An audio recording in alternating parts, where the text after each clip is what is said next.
नमस्कार दोस्तों। हमारी जो आज की वीडियो है उसका टाइटल बहुत ज़्यादा अलग है बाकी सारी वीडियो के मुकाबले। आज हम किसी फैक्ट के बारे में बात नहीं करेंगे। आज हम बात करेंगे किसान बिल के बारे में।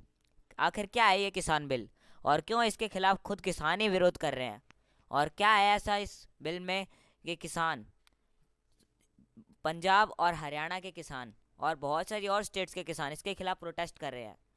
यहाँ तक कि पंजाब के किसान तो लगभग 1.5 लाख की संख्या में दिल्ली में धरना भी दे रहे हैं। तो आज हम इसके बारे में जानेंगे। ये सब शुरू होता है जून, इसी साल में जून के महीने से, जब मोदी सरकार एक बिल लाती है। इस बिल के अंदर क्या लिखा जाता है अब मैं आपको बताता हूँ। इस बिल के अंदर 3 पॉइंट्स होते हैं, मैं एक एक करके आपको समझाऊंगा। फिर उसके बाद मैं ये समझाऊंगा कि इस बिल में क्या है जिसकी वजह से किसान इतने ज़्यादा गुस्सा हो रखे हैं इस बिल से। और फिर मैं इसके बाद ये बताऊंगा कि जो किसान है उनके लिए बिल कितना अच्छा है और किस सरकार ने किसानों के लिए क्या क्या किया है। वीडियो में आगे बने रहिए ये सब जानने के लिए और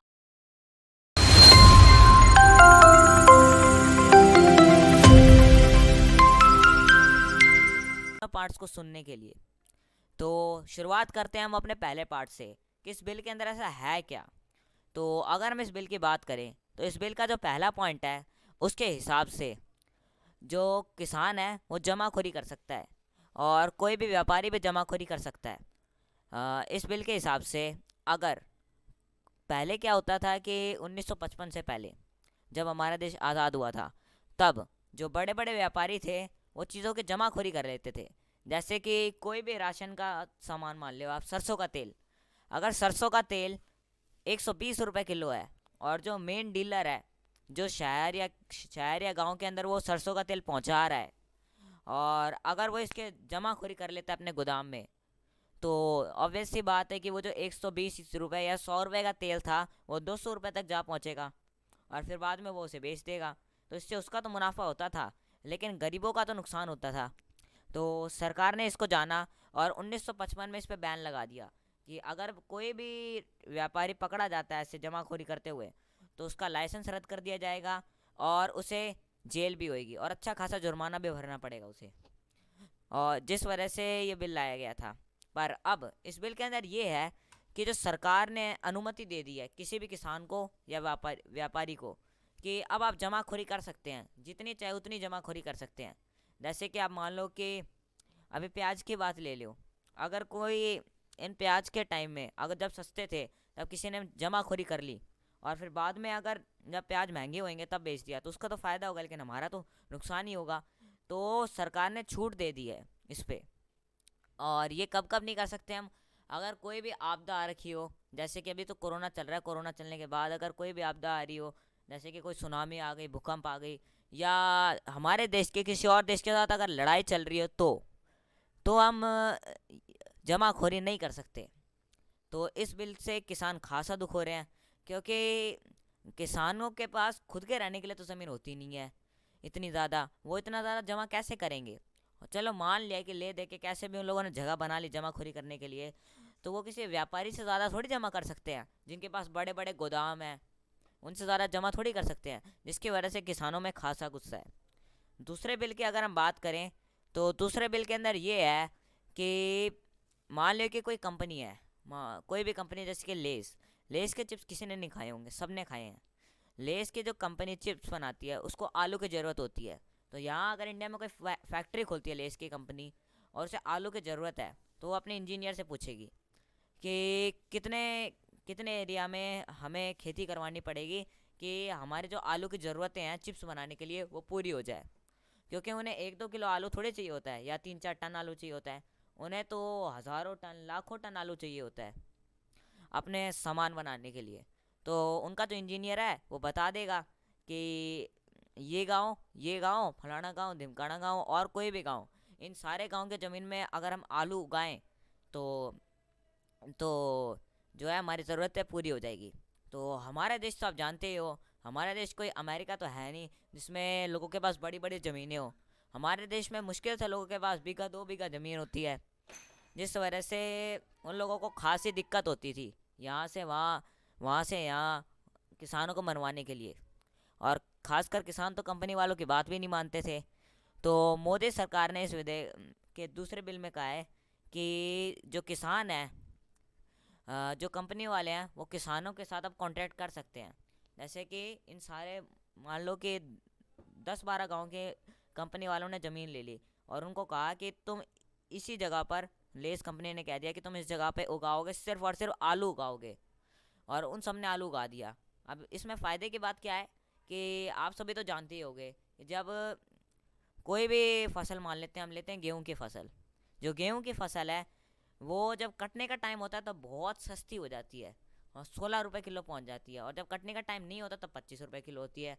तो जब किसान होता है अपनी दूसरी फसल उगाता है, तो वो देखता क्या है कि फसल का रेट अभी 25 रुपये किलो चल रहा है गेहूं का, मैं गेहूं उगा लेता हूँ। और जब कटने का टाइम आता है तो वो इतनी सस्ती हो जाती है, जिस वजह से किसान बेचारे को बेचनी पड़ती है सस्ते में फसल। पर इस बिल में ये कहा गया है कि कंपनी वाले जो है वो पहले ही रेट फिक्स कर देंगे, भले ही कंपनी का नुकसान हो या फ़ायदा हो। जैसे कि मान लो कि लेस कंपनी है, उन्होंने वो 10 गांव ले लिए, तो आलू है, उन्होंने आलू 30 रुपये किलो के भाव से लिए हैं। तो भले ही कंपनी को चिप्स बिके या ना बिके, या फ़ायदा हो या नुकसान हो, किसानों को उन्हें 30 रुपये ही देने पड़ेंगे, 30 रुपये किलो के हिसाब से ही होएगा।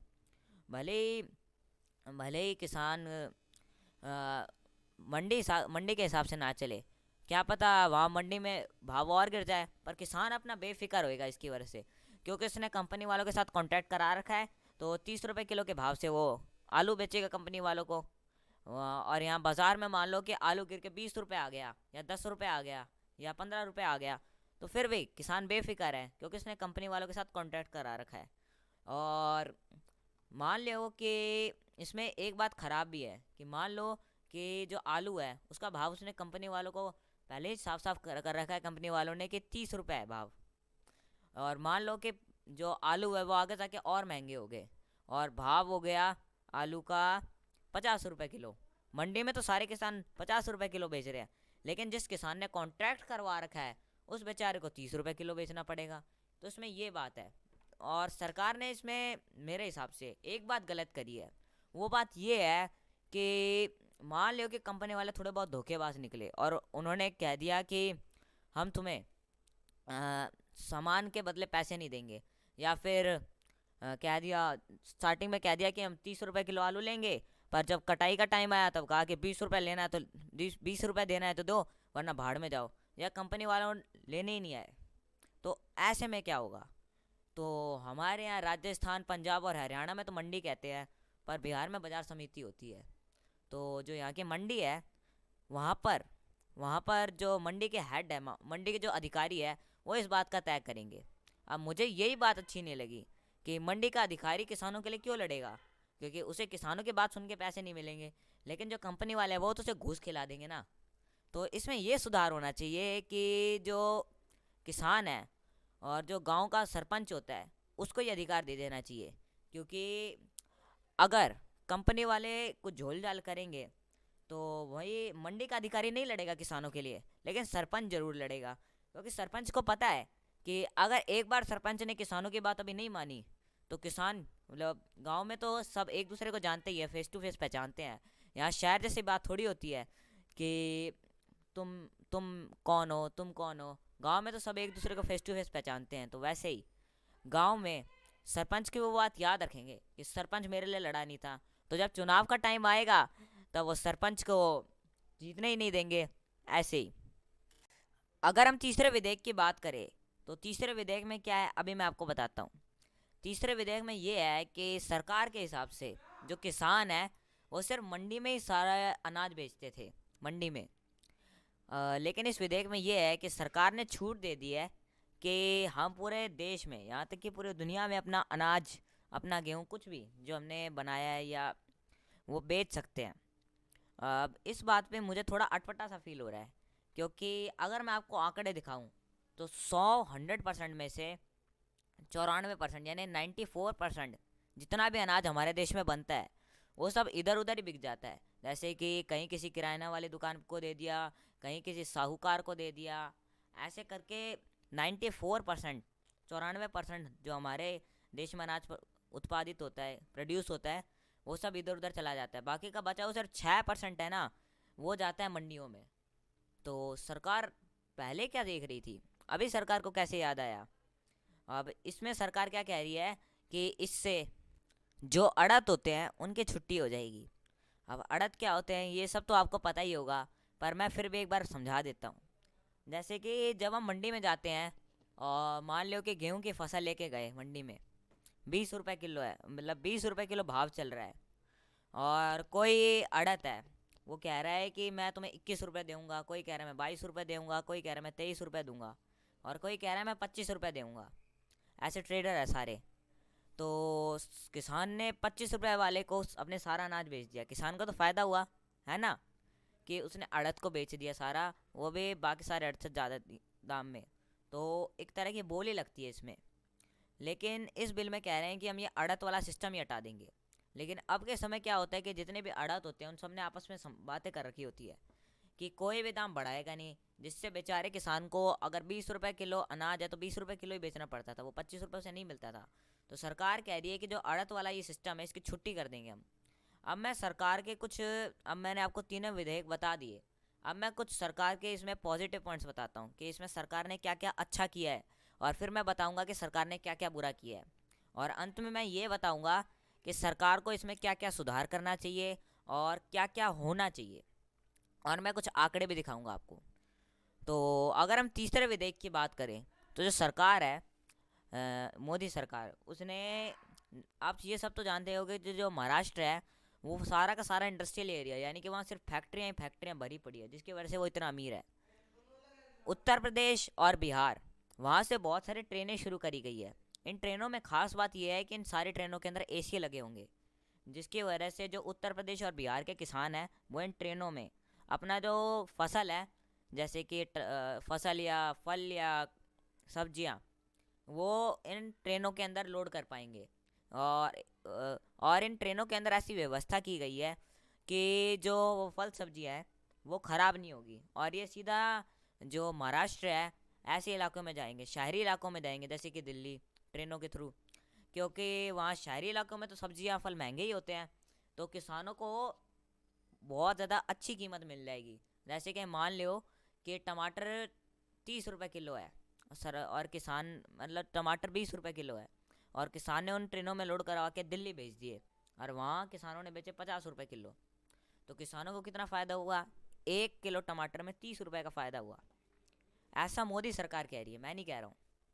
और इन तीनों विधेयक में से कौन सा विधेयक आपको सही लगा, कौन सा ख़राब लगा, ये आप कमेंट बॉक्स में ज़रूर बताइएगा। तो चलिए अब मैं बताता हूँ आपको कि इसमें नेगेटिव पॉइंट्स क्या क्या है। जो अभी मैं आपको एमएसपी के बारे में बताता हूँ, जिस पे ये सारा बवाल हो रखा है, जो तीसरे विधेयक के अंदर आता है। एमएसपी क्या है ये मैं आपको बताता हूँ। जो मैंने आपको दूसरे विधेयक में बताया था कि जो सरकार है वो कॉन्ट्रैक्ट, यानी कि प्राइवेट कंपनियों के साथ कॉन्ट्रैक्ट कर सकते हैं किसान।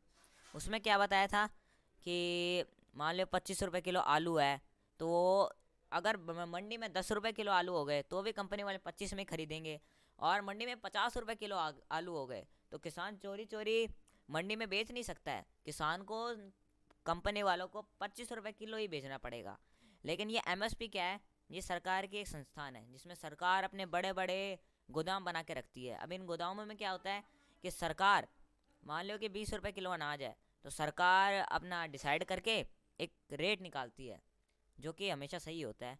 तो मान लो कि उन्होंने रेट निकाला 25 रुपये किलो, तो किसान सबसे पहले एमएसपी में पूछने जाता है कि आप मेरे गेहूं का या अनाज का कितना रुपये दोगे 1 किलो के। वो बताते हैं कि हम 25 रुपये किलो देंगे।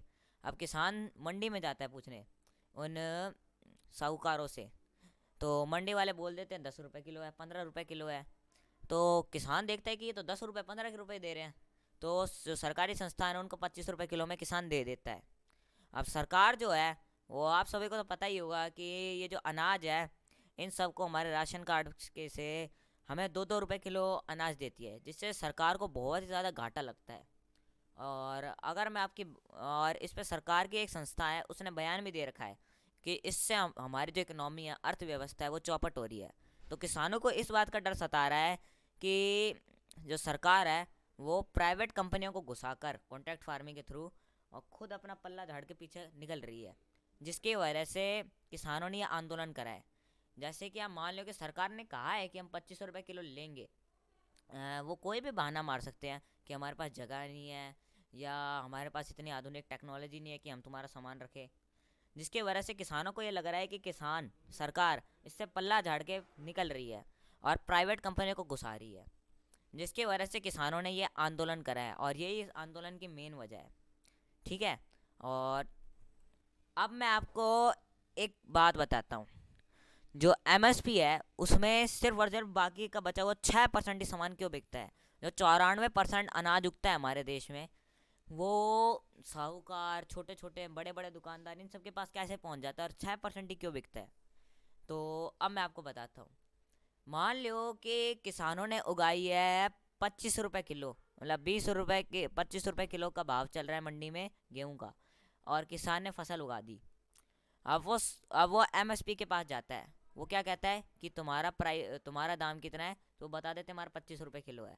पर वहाँ का जो अधिकारी है वो कहता है कि हमारे पास रखने की जगह नहीं है, या कोई भी बहाना बता देता है, जिसकी वजह से किसान मारा मारा मंडी में जाता है और मंडी में अर्थी को कहता है कि मेरे सामान खरीद लो। वो अर्थी कहता है कि मैं इसे 10 रुपये किलो खरीदूंगा, बेचना है तो बेचो, नहीं बेचना है तो ना बेचो। अब किसान बेचारा मजबूरन 10 रुपये किलो बेच देता है। और वो जो एमएसपी वाले होते हैं वो क्या करते हैं कि इन अर्थी के पास आते हैं और क्या कहते हैं कि तुम हमें ये अनाज दे दो। अब जो अर्थी है उसको वो एक्स्ट्रा पैसे दे देते हैं, जैसे कि 10 रुपये किलो किसान ने अर्थी को दिया था, तो वो ज़्यादा से ज़्यादा 12 या 15 रुपये में खरीद लेते हैं। और सरकारी आंकड़े में क्या दिखा देते हैं कि हमने 25 रुपये किलो अनाज खरीदा है, जिसकी वजह से उनके कितने रुपए बचे, 1 किलो में 10 रुपये बने उन लोगों के। इतना तो किसान बेचारा भी नहीं कमाता, जिसकी वजह से हमारे देश के किसानों की बहुत ज़्यादा बुरी हालत हो रखी है। अब मैं आप बात करूँगा आंकड़ों की, कि कौन सी सरकार ने किसानों के लिए क्या क्या किया और क्या नहीं किया। ज़्यादा नहीं, मैं शॉर्ट में आपको सब कुछ बताऊँगा। आज़ादी से लेके अब तक 1947 से अब तक जो किसान है उनके आय में सरकारी आंकड़े और बाकी सारे आंकड़ों के अनुसार 22%, यानी कि मतलब 22 गुना ज़्यादा वृद्धि हुई है। यानी कि अगर 1947 में कोई किसान 1 रुपया कमाता था, तो अब वो किसान 22 रुपये कमा रहा है। और अब मैं आपको कुछ और लोगों की इनकम बताता हूँ। आज़ादी से लेके अब तक जो सरकारी अधिकारी है उनके जो सैलरी है उसमें 180 गुना की वृद्धि हुई है, 180 गुना। यानी कि अगर आज़ादी में कोई भी सरकारी अधिकारी 1 रुपया कमाता था 1950 में, मान लीजिए आप, तो अब वो अब वही आदमी 200 रुपये कमा रहा है, 180 रुपये कमा रहा है। और अगर मैं टीचर की बात करूँ, तो जो टीचर है वो उसकी जो आज़ादी से लेकर अब तक टीचर जो है वो 200 गुना की वृद्धि हुई है टीचर की सैलरी में। यानी कि अगर कोई टीचर 1 रुपया कमाता था 1950 में, तो अब वो 200 रुपये कमा रहा है।